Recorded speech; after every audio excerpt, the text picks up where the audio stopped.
Hi everyone, a popular brand of men's shaving equipment here with Rhyme Signatures, the nerdiest music review this side of being the best a man can get if you believe the marketing hype from the late 80s to mid 90s. And today we're going to be doing a review of the new Temic album, Terror Management Theory.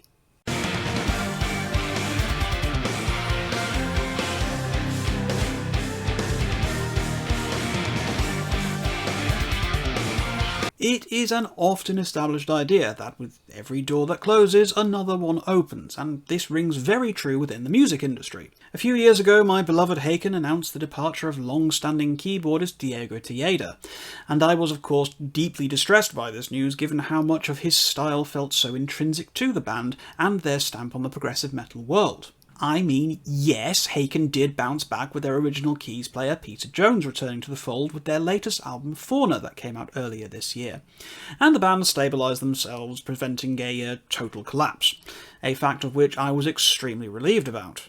But what of Dear Diego?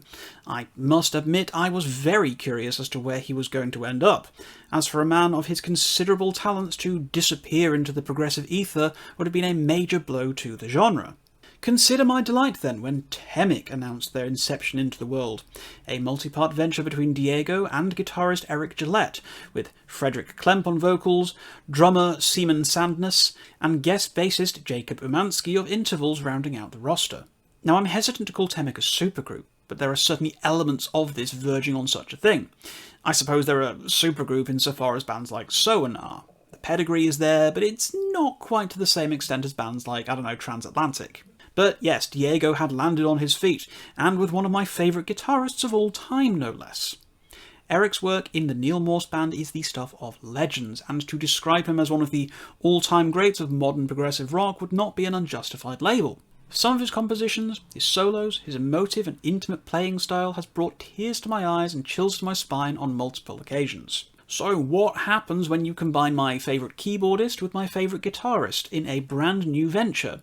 A fresh canvas on which they can both express themselves in ways outside of their previous outlets. I'm gonna be honest with you all here. On first listen to Terror Management Theory, I wasn't quite sure about this one. I felt something was maybe missing, and I couldn't quite place my finger on what it was, but the first spin was pretty much all in one ear and out the other. I don't know if it was due to my higher expectations, or perhaps my brain falling victim to the hype I had built up regarding this album based on the pedigree of the principal songwriters. I don't know. I'm not sure what I was expecting the music to be. Maybe a combination of softer, melodic neo-prog with grimy keyboards and experimental circus waltzy stuff a la Aquarius-era Haken? I don't know, but I certainly wasn't expecting fairly traditional progressive metal circa 2002-ish, with some deep electronica elements built into the foundations of it, with some vocals that reminded me of Ray Alder crossed with Michael Bolton. In truth, my initial reaction was one of disappointment. I'd felt slightly bamboozled, and simply wasn't sure if this new direction from some of my favourite prog musicians was something I would really enjoy in the long term. Thank God then that I kept at it. You see, Terror Management Theory has ended up being one of those records that took its time working its way into my psyche. It took a good half dozen or so listens before I started to think, okay, actually, you know what, this actually bobs pretty hard. And I think a lot of that is down to the fact that Klemp's vocals bordered on what I've started calling the Damien Wilson effect. For those who don't know me well enough yet, for me, Damien Wilson is one of those gifted vocalists who has an amazing technical range and power, but whose voice is simply like nails on a chalkboard to me over the course of an entire album. And for the first couple of spins of Terror Management Theory, I was worried that Klemp was falling into this category too. Thankfully, the more time I spent with the album, the more I warmed up to Klemp. And while I wouldn't put him on a shiny pedestal as one of the best ever vocalists, his vocals are certainly quite excellent, and manage to hit just about the right amount of variety in tone and timbre for him to feel like the perfect fit for Temic's music. But yes, this album is a big grower. The more I listened, the more I understood. It took a few spins for my presumptions about the band based on what I expected from both Eric and Diego, as this is a bit more outside their usual wheelhouse than I was anticipating, especially for Eric. You see, when you get so used to a guitarist being the shining star on some of Neil Morse's most epic of epics, it kind of blindsides you a little to hear him riffing and shredding with the chops of John Petrucci on Train of Thought. And it's become super gratifying to hear how much of Diego's keyboards are forming the backbone of nearly every track on here, but without doing that annoying widdly look at me, I'm Jordan Rudess thing that Dream Theater's been doing since about the 2010s. Terror Management Theory comes in at a relatively approachable hour in length across 9 main tracks and 1 atmospheric intro track, the longest of which clocks in at around 7.5 minutes, and the shortest of just shy of 5 minutes. What this really comes in at telling you is that there's very little filler on this album. Every song is fully fleshed out and realised, but I do feel that perhaps more than a few of these songs do go on a teensy bit longer than they may have needed to, which honestly is my chief and principal criticism of the album. Sometimes we don't, need that one extra chorus. Sometimes we don't need that extra guitar solo. Given the reasonably straightforward structuring of the album, I do feel that it wouldn't have been hard to shave a good 10 to 15 minutes off the runtime, making for tighter, leaner, less flabby songs, and ultimately sharpening the experience up just a teensy bit. So, that's enough punching down on the album. I want to talk about the good stuff. I want to talk about what I liked, as ultimately I do like this album a lot. And I think Temek have got a great future ahead of themselves if they build on what they've learned during the writing and recording process of this album. As far as intro tracks go, TMT is a really good one, especially when Diego's warning siren sounding keyboards scream across the underlying structure of the track in this latter half. It's very, attention grabbing, very much coming across as Sam Jackson in Jurassic Park telling us to hold on to our butts. And holding on to your butts is what you'll want to be doing when inaugural song Through the Sands of Time kicks in. As man oh man, what an incredible opening riff from Eric Gillette. It's punchy, it's fierce, it's full of energy and fire, and segues beautifully into a hauntingly atmospheric vocal delivery from Klemp, full of innocence and fragility, before once again opening up to the musical sense of turning up the house lights and illuminating the entire world. It's a brash, bold, aggressive, and incredibly catchy opening number, and certain to be a fan favourite in a live setting. Falling Away follows up and was one of the pre-release singles leading up to the album's release. I wasn't particularly big on this song before the album came out, but like with so many things, context helps this one sing its song so much louder than when taken in isolation. It's another catchy and immediate chorus, big swirling, soaring and sweeping instrumentation buffeting Klemp to the top of the mountains with how powerful and confident he sounds here. It can get a little bit repetitive at times, but it's still a very solid track. Fourth song, Count Your Losses, is the lead single from the album, and I think it was about as good a choice as any for this purpose. It's a solid 6-minute long banger, combining the perfect ratio of all the band's ingredients into one great big stomping modern progressive metal anthem. It's got headbanger riffs, it's got big vocals, it's got eclectic and rhythmic drumming, it's got some creative and atmospheric keyboards forming the bedrock on which everything sits. It reminds me quite a bit of early Soen, but imagine as Soen is to Opeth, Temek is to Fate's Warning, if that makes sense. I feel the album, really starts to pick up steam from the 5th track, Skeletons, though. Almost like the first third of the album was the band finding their footing and playing things a little bit safer to try and bring people in before firing off all their special party tricks. The opening keyboard riff feels a lot like Separate Ways Worlds Apart by Journey, but with a more sinister and smoky underbite to it. The guitars are pure early 2000s Dream Theater, and you can feel the nostalgic joy from Gillette's playing. Things slow down into a down-tempo atmospheric build-up from Klemp before we move into a slow, winding river of a chorus.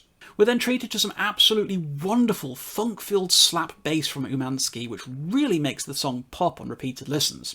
The trade-off duel that follows between Diego and Umansky, which then segues into Eric shredding like a monster, is the sort of interplay from these legends I was hoping for, and serves as a big highlight of the album. The 6th track, Acts of Violence, is another favourite.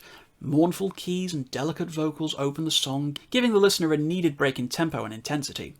Klemp sounds so wounded and vulnerable on this track, and it was on repeated listens that this track broke the possibility of the Damien Wilson effect kicking in. Klemp's got a fantastic range to his voice, even if he does at times remind me, disarmingly so, of early hair metal era Michael Bolton. The midpoint keyboard solo from Diego is absolutely fantastic, and for my money one of the best he's done across his entire career. The subsequent eruption into the soulful chorus is spine-chilling, and the harmonising that follows into Eric's blistering guitar solo is one of my favourite parts on the album. The seventh track of Friendly Fire is hands down my favourite song on the album, and I was not expecting to say that about an instrumental track. The opening electronica elements are so distractingly similar to something from the band Pendulum that I had to run it past my partner to make sure it wasn't just me hearing it, and he immediately agreed with me without any prompting or goading in the direction I was leaning towards. It breaks into this excellent thumping, crab-walking, head-banging, pit-jumping riff that I just cannot stop listening to. This feels like the band's foray into the sort of music I've come to expect from bands like An Endless Sporadic, and it's the leading keyboard elements that really sell this track to me. They're varied, creative, bouncy, and incredibly addictive. Never mind Django Unchained, this is Diego Unchained. He's letting loose in ways I've never heard before, and it's so refreshing to hear him this energised. The final 3-song run of Paradigm, Once More, and Muthala is excellent, and while not quite hitting the highs of Skeletons, Acts of Violence, and Friendly Fire for me, is still a fantastic run out for the album. Paradigm is another big, sweeping, grandiose statement from the band with these massive guitars, slow-building atmospherics, and some incredibly catchy vocal melodies on its frankly absurdly epic chorus. It feels like the kind of song that you could play while facing insurmountable odds at the end of a big Hollywood blockbuster movie. Klemp has a certain, theatrical melodrama to his delivery across the album, and this is never felt more than on this track. It might be a little bit extra, sure, but it's the kind of extra that really gels perfectly with the music buffeting around him, so it's, hard to be mad about it. Penultimate track, Once More, feels like precisely that.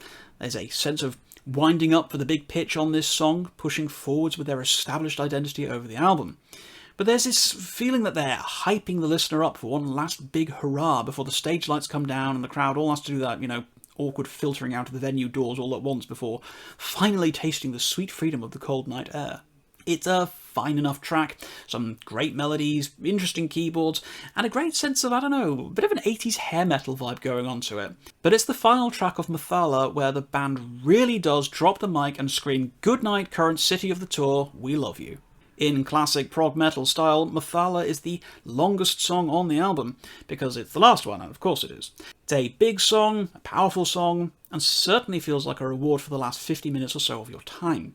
It's a slow build, a wind-up clock that when it strikes midnight, you know it's going to be loud. This doesn't disappoint. Temic have proven over the course of Terror Management Theory that they know how to write a banger of a chorus, and this all feels like it's coming to a head on Muthala. I have been unable to get that dang melody out of my head since I first heard this song. I've been absent-mindedly humming it near endlessly, and I don't think that's going to stop anytime soon. We'll sing this lullaby to the skies as our final cry. Yeah, you friggin' will, and so will I if I get the chance to see you guys live. It's a killer send-off to the album, and definitely a highlight of the experience. So, what else can I say about Temic's Terror Management Theory? This album was a perfect example of why I make sure to listen to every album I review a minimum of 6 times before I start putting pen to paper. I wasn't sure about this one at first, and I still feel a slight pang of guilt about those early impressions that I had about the record. No, this isn't winning any originality awards, this is kinda classic schlock early 2000s prog metal with a 2020s sheen and stylings to the underlying foundations. This record does feel a bit of a proof of concept for what the band is capable of together, rather than the truest statement as to what we can expect from them going forwards. I'm hoping that now that the band has had the opportunity to craft this handful of foundational songs, that we can see something more creative, original, and experimental from them whenever their sophomore album comes out. Ultimately, I still had an absolute blast with this album. I just would have preferred it in some ways if I didn't have any association with the musicians before I pressed play, so that I could appreciate the record on face value without having any preconceived notions as to what I was getting myself in for. If you've somehow never listened to Haken or the Neil Morse Band, then you may very well enjoy this album more immediately than I did. But however you spin it, Temic are off to a great start, and I look forward to following what I hope will be a very fruitful career. I would ultimately recommend grabbing a physical copy of this one, guys. Get out there, show the band some love, and here's hoping we can all catch them on the road sooner rather than later. This is all, of course, guys, just my opinion, as you know, so if you have listened to Terror Management Theory, please tell me what you thought of the record in the comments down below. If you did like this video, please do share it around with anyone else you would think would possibly enjoy it, and please do consider subscribing to the channel for more content. I'm going to leave my link tree down below, where you will find all the places to find me on social media, as well as a link to my Ko-fi page if you're feeling particularly generous and want to help support the growth of the channel. But until next time guys, as always, keep your rhyme signatures extremely odd.